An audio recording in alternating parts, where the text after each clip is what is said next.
Shri R S Sasikumar, syndicate അംഗങ്ങൾ, ഇടത് syndicate അംഗങ്ങൾ അവരുടെ അധികാര പരിധിക്ക് അപ്പുറത്ത് കടന്നു ചെന്ന് VC-യെ നിയന്ത്രിക്കുന്ന ഒരു സമീപനമല്ലേ സ്വീകരിച്ചിരിക്കുന്നത്? താങ്കൾക്ക് കൃത്യമായിട്ടറിയാം സിൻഡിക്കേറ്റ് അംഗങ്ങൾക്ക് എവിടെ വരെ പോകാം, എന്താണ് അവരുടെ അധികാരം എന്നൊക്കെ കൃത്യമായിട്ട് താങ്കൾക്ക് അറിയാം. ഒന്ന് വിശദീകരിക്കാമോ? സിൻഡിക്കേറ്റ് യോഗം ചേരുമ്പോഴല്ലാതെ സിൻഡിക്കേറ്റ് അംഗങ്ങൾക്ക് യാതൊരു അധികാരവുമില്ല. പക്ഷെ കഴിഞ്ഞ കുറച്ച് നാളുകളായി ഈ സർവകലാശാലയിൽ സിൻഡിക്കേറ്റ് അംഗങ്ങളുടെ ഒരു ഗുണ്ടാ വിളയാട്ടമാണ് നടക്കുന്നത്. അതിനെ യോജിച്ച രീതിയിലുള്ള വൈസ് ചാൻസലർമാരെ നിയമിച്ചതോടെ സർവകലാശാല ഭരണം സിൻഡിക്കേറ്റ് അംഗങ്ങൾ ഏറ്റെടുക്കുകയും സിൻഡിക്കേറ്റ് അംഗങ്ങൾ എന്ന് പറയുന്നത് ഓരോ ക്യാബിനറ്റ് മന്ത്രിമാരാണെന്ന രീതിയിൽ അവിടെ ഭരണം നേരിട്ട് നടത്തുകയാണ്. സർവകലാശാലയിലെ ഉദ്യോഗസ്ഥന്മാരെ, വനിതകൾ ഉൾപ്പെടെയുള്ളവരെ ഓഫീസിൽ വിളിച്ച് അവർ ഭീഷണിപ്പെടുത്തുകയും അവരുദ്ദേശിക്കുന്ന രീതിയിൽ ഫയലുകൾ എഴുതി ഉത്തരവിടിക്കുകയും ചെയ്യുന്ന ഒരു അവസ്ഥാവിശേഷം സർവകലാശാലയിൽ ഉണ്ടായെങ്കിലും അതിന് കഴിഞ്ഞ കുറച്ച് നാളുകളായി മാറ്റം വന്നു. പ്രത്യേകിച്ച് ഡോക്ടർ മോഹൻ കുന്നുമ്മേൽ വൈസ് ചാൻസലറായി വന്നതിന് ശേഷം അവിടെ വ്യക്തമായ മാറ്റം ഉണ്ടായതായി അവിടുത്തെ സർവകലാശാലയുടെ ഉദ്യോഗസ്ഥന്മാർ തന്നെ പറയുന്നുണ്ട്. നിഷ്പക്ഷമായി കാര്യങ്ങൾ നടക്കണമെന്നുള്ള താല്പര്യമുള്ളവരാണ് സർവകലാശാലയുടെ ഉദ്യോഗസ്ഥന്മാർ. വളരെ എഫിഷ്യന്റ് ആയിട്ടുള്ള ഉദ്യോഗസ്ഥന്മാരാണ്. നിർഭാഗ്യവശാൽ സർവകലാശാല നിയമം എന്താണ്, സർവകലാശാല ആക്ട് എന്താണ്, സ്റ്റാറ്റ്യൂട്ട് എന്താണ്, സർവകലാശാല ഫയലുകളിൽ എങ്ങനെയാണ് എഴുതണമെന്ന് പോലും അറിയാനോ ഇംഗ്ലീഷ് പോലും നേരെ എഴുതാൻ അറിഞ്ഞുകൂടാത്ത PhD നേടിയ കുറെ ആൾക്കാരുടെ ഒരു സങ്കേതമാണ് ഇപ്പോൾ കേരളത്തിലെ സർവകലാശാല. അതിന്റെ അവസാനത്തെ ഉദാഹരണമാണ് ഇന്ന് കേരള സർവകലാശാലയിൽ നടന്നത്. ഡോക്ടർ സിസ തോമസ് ഇന്ന് തിങ്കളാഴ്ച ഞാൻ മനസ്സിലാക്കുന്നത് വൈസ് ചാൻസലറുടെ സ്റ്റേറ്റ്മെന്റ് ഓഫ് ഫാക്ട്സ് കൊടുക്കാനായിട്ട് ഹൈക്കോടതി നിർദ്ദേശിച്ചിരിക്കുകയാണ്. അപ്പോൾ വൈസ് ചാൻസലറുടെ സത്യവാങ്മൂലം അവിടെ നൽകണമെന്നുണ്ടെങ്കിൽ വൈസ് ചാൻസലർക്ക് ഫയലുകൾ പരിശോധിക്കേണ്ടതായിട്ടുണ്ട്. സർവകലാശാലയിലെ പല ഫയലുകളും വൈസ് ചാൻസലർക്ക് ലഭ്യമല്ല. വൈസ് ചാൻസലർ PROയുടെ ഓഫീസിൽ വന്ന് ലോഗിൻ ചെയ്ത് അവിടെ ഫയൽ പരിശോധിക്കുമ്പോൾ സിൻഡിക്കേറ്റ് അംഗങ്ങൾ PROയുടെ റൂമിൽ കയറി വന്നു. സിൻഡിക്കേറ്റ് അംഗങ്ങൾക്ക് എന്ത് അവകാശമാണ്? അവർക്ക് ഓഫീസിൽ കയറാൻ എന്താ അവകാശം? അവർക്ക് സിൻഡിക്കേറ്റ് റൂമിൽ ചെന്നിരിക്കാനും സിൻഡിക്കേറ്റ് കൂടാനും പറയാമെന്നല്ലാതെ വൈസ് ചാൻസലർ എവിടെ പോകണമെന്ന് തീരുമാനിക്കാൻ വൈസ് ചാൻസലർക്കാണ് അധികാരമുള്ളത്. വൈസ് ചാൻസലർക്ക് ആരുടെ റൂമിലും പോകാം. വൈസ് ചാൻസലർക്ക് ഏത് രേഖയും പരിശോധിക്കാം. വൈസ് ചാൻസലർ ഇവർ പറയുന്നത് വൈസ് ചാൻസലർ ഫയൽ വരുത്തണമെന്നാണ്. അങ്ങനെ ഒരു നിയമമില്ല.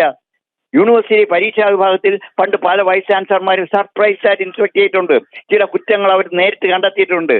അപ്പോൾ വൈസ് ചാൻസലർ ഒരു മുറിയിൽ ഇരുന്നോണം ഞങ്ങളുടെ ഭരിക്കും, ഞങ്ങൾ ജീവനക്കാരെ ഡയറക്റ്റ് ചെയ്യുമെന്ന് പറയുന്ന രീതിയിൽ ഒരു മാറ്റം വന്നു. വൈസ് ചാൻസലർ സിസ തോമസ് PROയുടെ റൂമിൽ വന്ന് ലോഗിൻ ചെയ്ത് ഓപ്പൺ ചെയ്തു. അതിന് വളരെ ക്രൂഷ്യലായിട്ടുള്ള കാര്യമുണ്ട്. കാരണം ഗവർണർ കേരള സർവകലാശാല സെനറ്റ് ഹാളിൽ എത്തിയതിന് ശേഷമാണ് രജിസ്ട്രാർ ഈ കത്ത് റദ്ദ് ചെയ്തുകൊണ്ടുള്ള കത്ത് കൊടുത്തു എന്നും അതല്ല, നേരത്തെ തന്നെ രജിസ്ട്രാർ കത്ത് കൊടുത്തിരുന്നുള്ള തർക്കമാണ് ഏറ്റവും ക്രൂഷ്യൽ. അത് പരിശോധിക്കുന്നതിന് വേണ്ടിയാണ് വൈസ് ചാൻസലർ PROയുടെ റൂമിൽ പോയത്.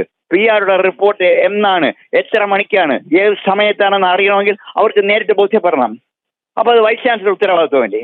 അത് ഇവിടുത്തെ സിൻഡിക്കേറ്റ് അംഗങ്ങളാണോ കോടതിയിൽ ചെന്ന് പറയുന്നത്? അപ്പോൾ ആ ഇഷ്യൂ ആണ് ഇന്ന് അവിടെ വഷളായത്. ഒരു കാരണം ഒരിക്കലും സിൻഡിക്കേറ്റ് അംഗങ്ങളുടെ ഭാഗത്ത് നിന്ന് ഇങ്ങനെ ഒരു തീരുമാനം ഉണ്ടാകാൻ പാടില്ലായിരുന്നു. ഇന്ന് വരെ കേരള സർവകലാശാല ചരിത്രത്തിൽ ഒരു വൈസ് ചാൻസലർ എങ്ങോട്ട് പോകണം, എന്ത് ചെയ്യണമെന്ന് തീരുമാനിച്ചിട്ടില്ല, അങ്ങനെ ഡയറക്ഷൻ കൊടുത്തിട്ടില്ല.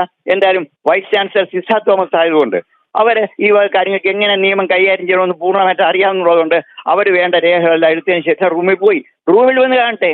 പിന്നീട് വൈസ് ചാൻസലറുടെ റൂമിൽ അവർ പോവുകയും സിൻഡിക്കേറ്റ് ചേരണമെന്ന് ആവശ്യപ്പെട്ടു. തീർച്ചയായിട്ടും പരിഗണിക്കാമെന്ന് വൈസ് ചാൻസലർ പറയും.